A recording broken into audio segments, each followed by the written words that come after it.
another.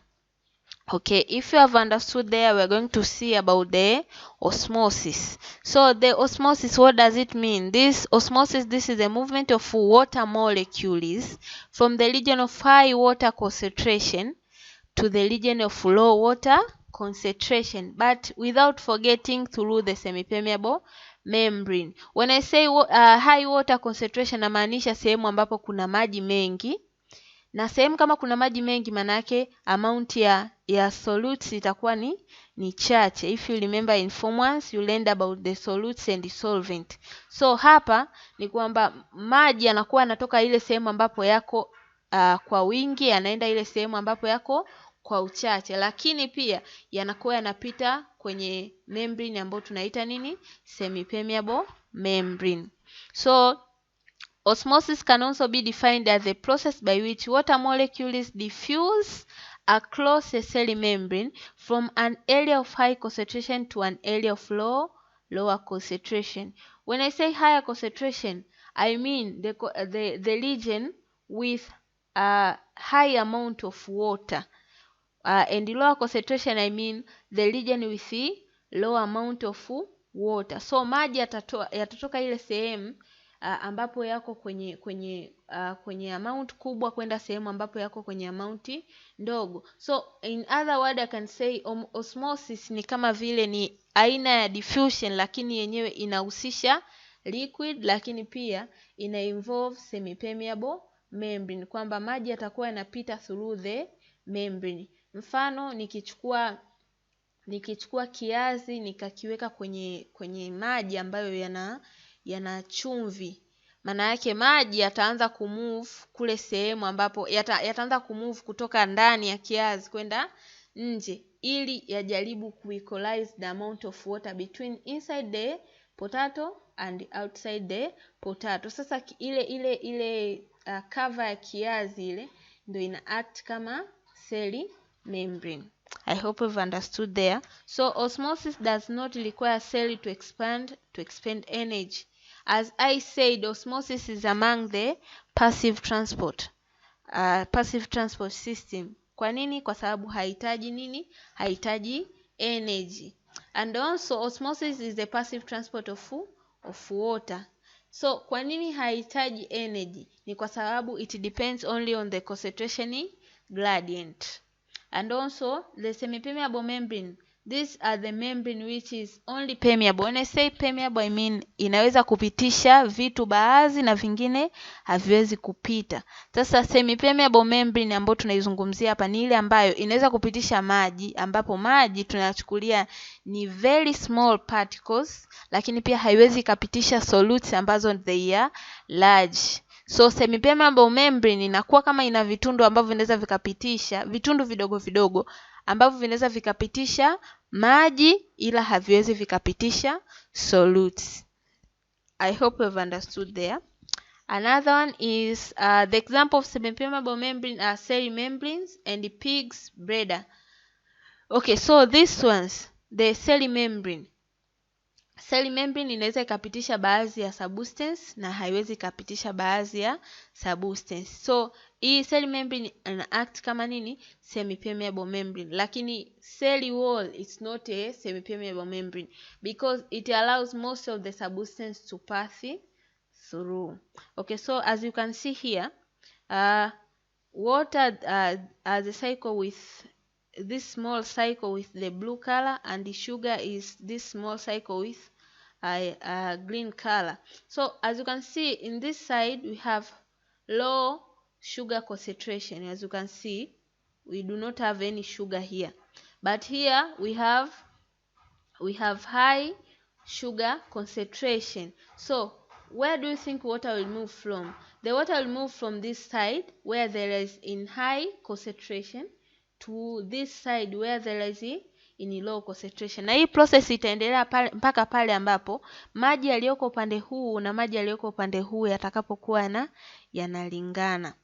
Nyingine ni when water moves across a semipermeable membrane by osmosis into another solution, a pressure builds up to stop the flow of pure water into the solution, and this is called osmotic pressure, kwamba maji yanavyokuwa na move kupita kwenye semi-permeable membrane kwa kutumia process ya osmosis, kunakuwa kuna pressure ambayo inakuwa generated ili kuzuia maji yasiweze kumove kwenda kwenye solution au kumove kwenda kule sehemu ambapo yapo kwa uchache. Hii pressure inaitwa osmotic pressure. So water moves from a region of high osmotic pressure to the region of low osmotic pressure. Okay, and the next part is we are going to see different terms that are mostly used in connection with osmosis. The first one is hypotonic solution, another one is isotonic solution, another is hypertonic solution, hemolysis, chlination, plasmolysis, and turgidity. So we are going to see one by another, starting with the hypotonic solution. This is a solution which is used to describe a solution containing less solutes and more water molecules compared to another. Hapa tukiwa tunazungumzia hypotonic solution na hizi isotonic and hypertonic, maana yake tunakuwa tuna solution mbili, ambapo let's say kwenye hizo solution mbili katikati kunakuwa kuna cell membrane au kuna semi-permeable membrane. Sasa ile region, example in this one, as you can see, let's assume this one we have this solution as well as this solution. Sasa ile solution ambayo inakuwa na less solutes and more water molecules compared to another itakuwa ni nini? Hypotonic solution. Kwamba kwenye hii diagram pale ambapo kutakuwa kuna sukari, mfano hapa sukari ndogo, sukari huku upande huu hapa kuna sukari ndogo lakini kuna maji mengi. Hii sasa ndo tutaita ni nini? Tutaita ni hypotonic solution. Tulivyokuwa tunasoma tulikuwa tunachukulia ile hypo, maana yake ni region ambayo hakuna solutes au solute ziko kwenye kiasi kidogo, au ni sehemu ambapo kuna maji mengi. Have you understood that? Okay. Another is a hypotonic solution has low osmotic pressure and is generally termed as less concentrates or has a less concentration of molecules or solutes, but it is in high concentration of water. Okay, another one is isotonic solution. Isotonic solution, what does it mean? This one is the solution with the same concentration of solutes and water. Ni kwamba kukiwa kuna upande mmoja una hypertonic na upande mwingine una hypotonic, osmosis itatokea. Ikitokea manake movement ya water molecules itatoka kule ambapo yako mengi kwenda kwenye upande ambapo yako kidogo. Sasa ile movement itaendelea mpaka solution itakavyokuja kubadilika kuwa nini? Isotonic solution. Maana yake itakuja kubadilika kuwa na the same concentration of solutes and water. And kwenye mwili wa binadamu au kwenye mwili wa living organism kunatakiwa kuwa kuna the same amount of solute and water.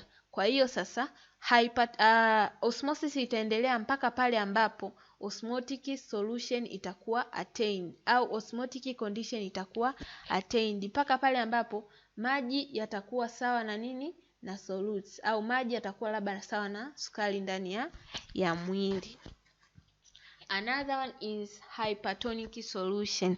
This is used to describe a solution with more solutes and less water molecules than another.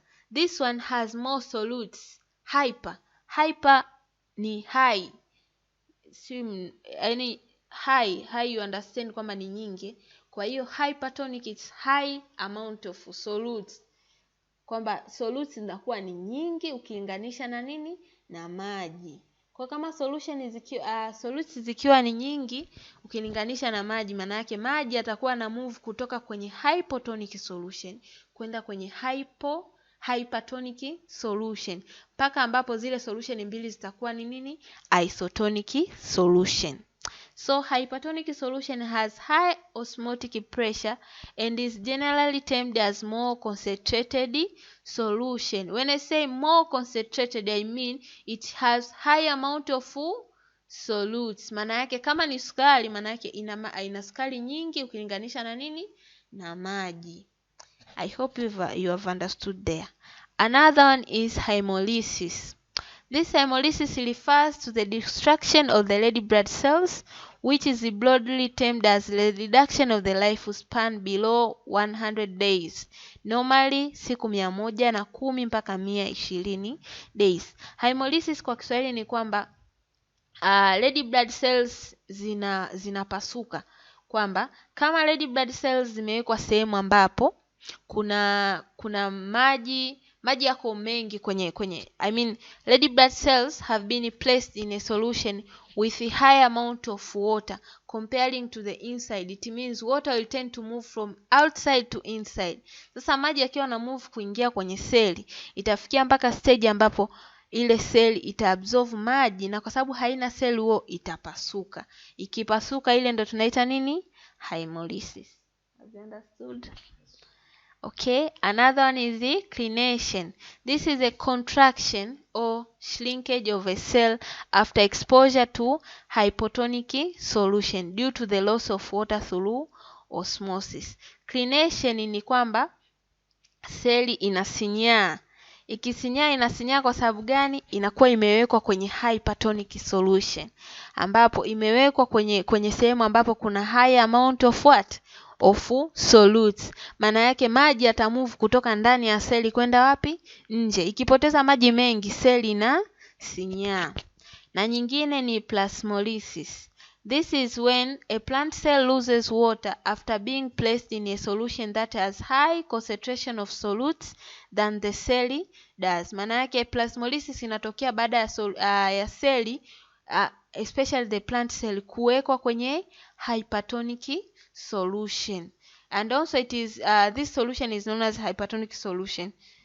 So when water flows out of the cells and into the surrounding fluid due to osmosis, this causes the protoplasm or the material on the inside of the cell to shrink away from the cell wall. Kwamba tukiweka plant cell kwenye hypertonic solution ambayo ina high amount of solute, maji yatatoka wapi kwenda wapi? Maji yatatoka ndani ya seli kwenda wapi? Kwenda nje. Na hii process inaitwa nini? Osmosis. Sasa hii itafanya yale material ambayo yako ndani ya seli, zile organelles ambazo ziko ndani ya seli zikimbia, yani kama zinamkimbia seli membrane au seli wall, they'll have yani zitakuwa zinajivuta kwenda ndani kwenye nucleus. Sasa zinavyokuwa zinajivuta zinakuwa zina shrink.